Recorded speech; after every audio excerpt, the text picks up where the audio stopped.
नमस्कार. तुम्हाला ह्या आमच्या मानसाने क्लिनिकची माहिती कशी मिळाली? माझे मेवणे आहेत इथे इचलकरंजीला राहायला. त्यांच्याकडून मला माहिती मिळाली की त्यांना असं लक्षात आलं आहे की ह्या आजारी आहेत बऱ्याच वर्षापासून आणि यांचं जे ट्रीटमेंट चाललेलं आहे त्याने ह्या फक्त खुपत आहेत, औषध गोळ्या खाऊन लेझी झाल्या आहेत आणि जाडच होत आहेत, नुसत्या झोपत आहेत आणि काही विशेष नेहमीप्रमाणे प्रोग्रामिंग काही करत नाहीत, काम नाही करत आहेत. ते त्यांच्या लक्षात आलं. मग त्यांनी मला सुचवलं की माझे मित्र असे असे आहेत, त्यांच्याकडे एकदा ट्रीटमेंट घेऊन बघा काय होतं आहे. तुम्ही मूळच्या कुठल्या आहे, म्हणजे तुमचं नेटिव्ह कुठलं आहे? आम्ही मुंबईचे सर. बरं, मुंबईवरून तुम्ही इकडे आलाय. हो. कधीपासून ट्रीटमेंट सुरू झाली तुमची? 15 मे 2019 पासून सुरू झाली. मग तुम्हाला नेमका प्रॉब्लेम काय काय होता? तेव्हा मला खूप झोपेचा प्रॉब्लेम होता. कन्सिस्टंट मी महिना अजिबात न झोपणे हा माझा मेन प्रॉब्लेम होता. म्हणजे बेसिकली मी मेकॅनिकल इंजिनिअरिंग फील्डमध्ये होते आणि त्यानंतर मी बरेच सारे जॉब पण केले, गव्हर्मेंट जॉब पण केला आणि इंडस्ट्रियल करिअर माझं चांगलं होतं आणि खूप फील्डमधलं मला वर्किंग एक्सपिरियन्स असल्यामुळे अचानक मला लग्न झाल्यानंतर घरी बसवलं की काही काम नाही करायचं, घरच सांभाळायचं आहे.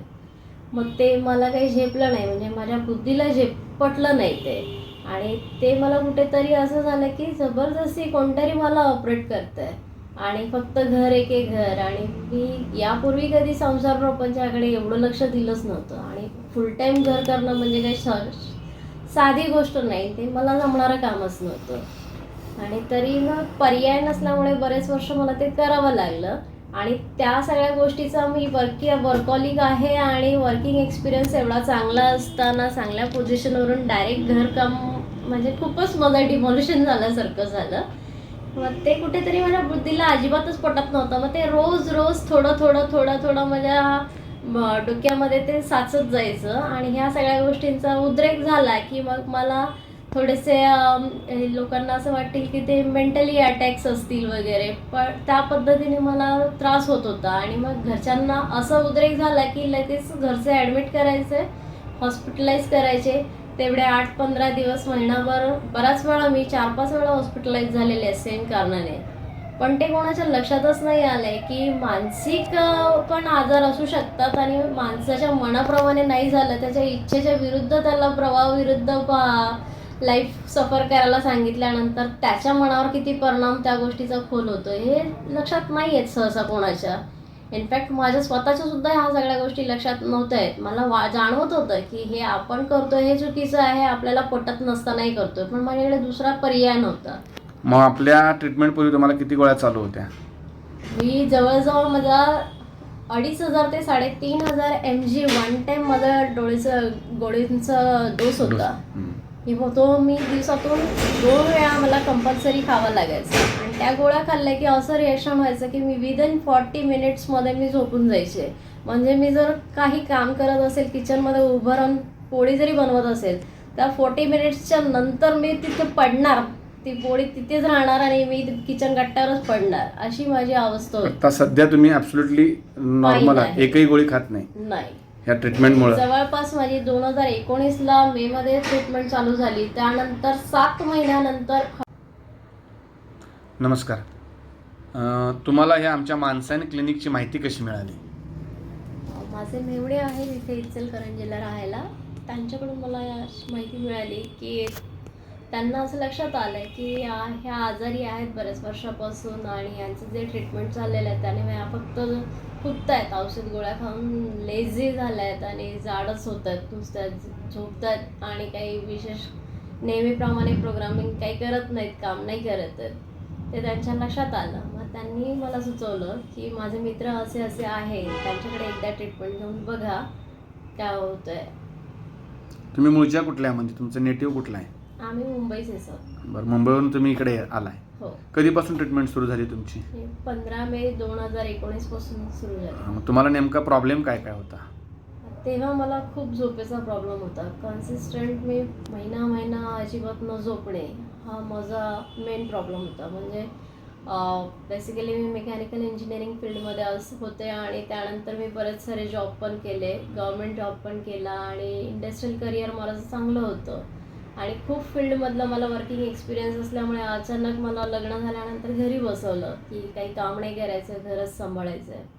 मग ते मला काही झेपलं नाही, म्हणजे माझ्या बुद्धीला पटलं नाही ते. आणि ते मला कुठेतरी असं झालं की जबरदस्ती कोणतरी मला ऑपरेट करतंय आणि फक्त घर एके घर. आणि मी यापूर्वी कधी संसार प्रपंचाकडे एवढं लक्ष दिलंच नव्हतं. आणि फुल टाईम घर करणं म्हणजे काही साधी गोष्ट नाही, ते मला जमणारं कामच नव्हतं.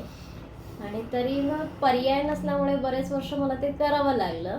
आणि त्या सगळ्या गोष्टीचा मी वर्कहॉलिक आहे आणि वर्किंग एक्सपिरियन्स एवढा चांगला असताना चांगल्या पोझिशनवरून डायरेक्ट घरकाम म्हणजे खूपच माझं डिमॉलिशन झाल्यासारखं झालं.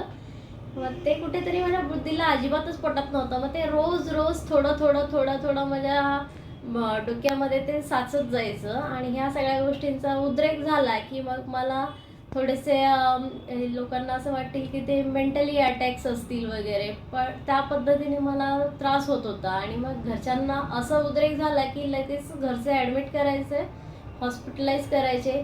तेवढे 8-15 दिवस, महिनाभर, बराच वेळा मी 4-5 वेळा हॉस्पिटलाइज झालेले आहे सेम कारणाने. पण ते कोणाच्या लक्षातच नाही आलंय की मानसिक पण आजार असू शकतात आणि माणसाच्या मनाप्रमाणे नाही झालं, त्याच्या इच्छेच्या विरुद्ध त्याला प्रवाहाविरुद्ध लाईफ सफर करायला सांगितल्यानंतर त्याच्या मनावर किती परिणाम त्या गोष्टीचा खोल होतो हे लक्षात नाही येत सहसा कोणाच्या. इनफॅक्ट माझ्या स्वतःच्या सुद्धा ह्या सगळ्या गोष्टी लक्षात नव्हत्या येत. मला जाणवत होतं की हे आपण करतोय हे चुकीचं आहे, आपल्याला पटत नसतानाही करतोय, पण माझ्याकडे दुसरा पर्याय नव्हता. मग आपल्या ट्रीटमेंटपूर्वी तुम्हाला किती गोळ्या चालू होत्या? मी जवळजवळ माझा 2,500 ते 3,500 mg वन टाइम माझा गोळींचा डोस होता.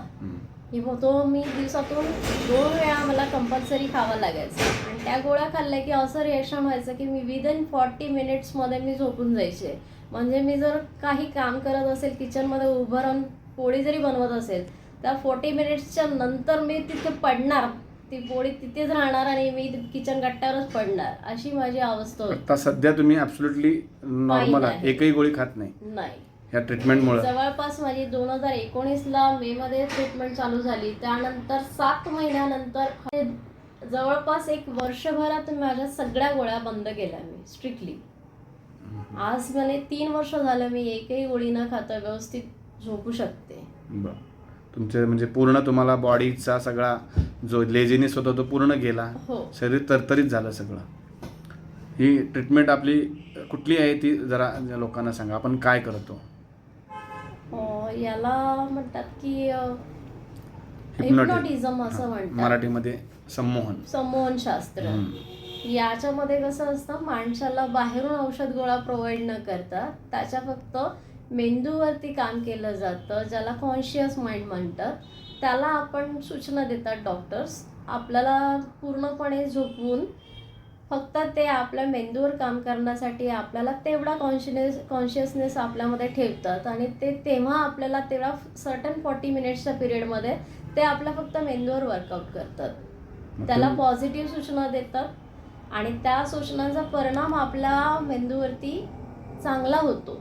तुम्ही आता अशा रुग्ण जे आहेत, रुग्ण आपण म्हणायचं नाही, पण अशी जी व्यक्ती असतात की ज्यांना डिप्रेशन वगैरे असा का त्रास असतो, त्यांना काय सल्ला द्याल तुम्ही? म्हणजे जे गोळ्या खातात, सायकॅट्रीच्या गोळ्या चालू असतात, प्रचंड गोळ्या खातात, पण त्यांना नको आहेत त्या गोळ्या, त्यांच्यासाठी तुम्ही काय सल्ला द्याल?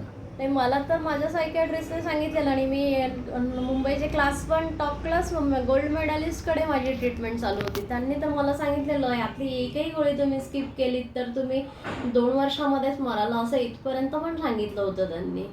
पण ते मला माहीत आहे की मी स्वतः सायन्स साईडची असल्यामुळे मला माहीत आहे की हे केमिकल बेस्ड गोळ्या आहेत आणि ह्या खाल्ल्यावर मी माझ्या बॉडीवर इंटरनल किती परिणाम होऊ शकतो. आणि एवढ्या प्रमाणात वन टाईममध्ये गोळ्या खायच्या आणि दिवसातून ट्वाईस इन अ डे म्हणजे खूपच झालं ते.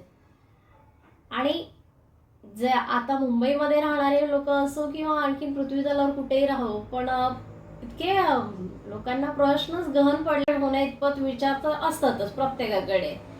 आणि त्यामुळे हे दुखणं ऑलमोस्ट 80% तर लोकांना असतंच. जो त्यातल्या त्यात बौद्धिक क्षमतेने व्यवस्थित असतो तो त्याला तेवढा सिरियसनेस नाही देत किंवा डेली मेडिटेशन वगैरे करून तो व्यवस्थित राहतो फाईन.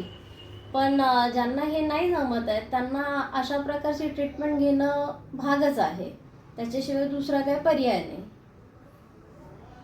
थँक्यू. तुम्ही आज आम्हाला जी मुलाखत दिली आमच्या माणसाने करणीला ती अनेकांच्या भविष्यासाठी उपयोगाची येणार आहे आणि आम्हाला काम करण्याची संधी दिली त्याबद्दल तुमचा मी आभारी आहे. धन्यवाद. मला फंक्शन खराब झालं असतं, डॅमेज झालं असतं, पण सुदैवाने योग्य वेळेस माझ्या महिन्यांनी मला ओळख करून दिली आणि इकडे ट्रीटमेंट चालू केले. त्यामुळे आणखी मला 3-4 वर्ष माझ्या आयुष्यातली वाढले. Thanks a lot. धन्यवाद. थँक्यू.